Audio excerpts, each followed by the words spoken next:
इसी बंगले से जूता सीने वाला का बेटा निकला है। इसी बंगले से भगवतिया देवी मुसहर की बेटी एमपी बनी है।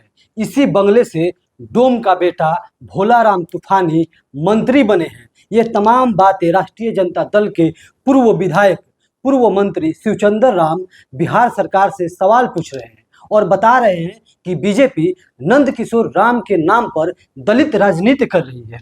सुनिए एक बार। और एक महिला हमारी माता समान श्रीमती राबड़ी देवी जी, जो 10 नंबर बंगले की बात की जा रही है, इसी बंगले से मेरे ऐसे जूता सीने वाला का बेटा शिवचंद्र राम भी निकला है। इसी बंगले से भगवतिया देवी मुसहर की बेटी एमपी बनी। इसी बंगले से जो डोम का बेटा भोलाराम तूफानी बना। इसी बंगले से जो है कि पाट पर कपड़ा धोने वाली मुन्नी रजक जो कि एमएलसी बनने का काम किया। मोहन राम मेहतर का बेटा इसी बंगले से विधायक बनने का काम किया। इसी जो है कि बंगले से पीताम्बर पासवान, कमल पासवान ऐसे लोग मंत्री बनने का काम किया। और हमारे मंत्री जी कहते हैं कि दलित का, हम भी दलित थे। 2015 में हम मंत्री थे। हमारे आवास को भी जो है कि पुलिस के छावनी से जो है कि 12 स्टैंड रोड को कर दिया गया था। अब उस समय भी 18 महीना की सरकार हम रहा, उस समय भी हम देखे कि भारतीय जनता पार्टी के चितकोहरा में किसका आवास है, वो बना रहा। क्या उसके लिए नियम नहीं है?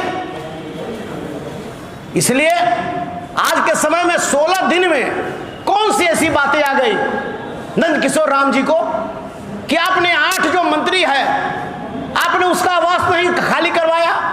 अब शिवचंद्र राम राष्ट्रीय जनता दल के एक बड़े दलित चेहरे के रूप में जाने जाते हैं और इधर एमएलसी के चुनाव होने वाले हैं। एनडीए ने अपने 8 उम्मीदवारों में अगड़े पिछड़े, अति पिछड़े वर्गों को जगह दी है, चेहरा दी है, साथ साथ जातीय समीकरण को बखूबी देखा है। दूसरी तरफ महागठबंधन के पास 35 विधायक हैं।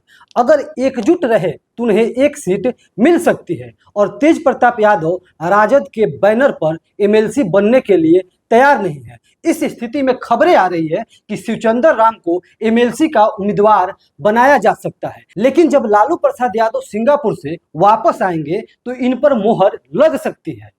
शिवचंद्र राम को लेकर हमने कुछ राष्ट्रीय जनता दल के booth level, block level, panchayat level के नेताओं से, कार्यकर्ताओं से बात किया। ये सारे लोग जैसे बिहारी चौहान, राजकुमार राम, उमेश राम, धर्मेंद्र यादव, राजेश यादव, ये तमाम लोग अपनी प्रतिक्रिया दे रहे हैं और बता रहे हैं अभी जिस तरह की राजनीति बिहार में हो रही है, पिछड़े अति पिछड़े को आपस में लड़वाया जा रहा है। बीजेपी के अति पिछड़े नेताओं का जिस तरह से बयान आ रहा है राजद के प्रति, इस स्थिति में अगर शिवचंद्र राम को टिकट मिलता है तो पिछड़ा अति पिछड़ा का जो समीकरण है वो राष्ट्रीय जनता दल के साथ कायम रहेगा। शिवचंद्र राम एक बड़े चेहरे हैं, दलितों के बड़े चेहरे हैं। जमीनी स्तर पर उनकी पकड़ है, लगभग हर जिला में कार्यक्रम करते रहते हैं, लोगों से मिलते हैं, उनकी समस्याओं को सुनते हैं, तमाम चीजें हैं।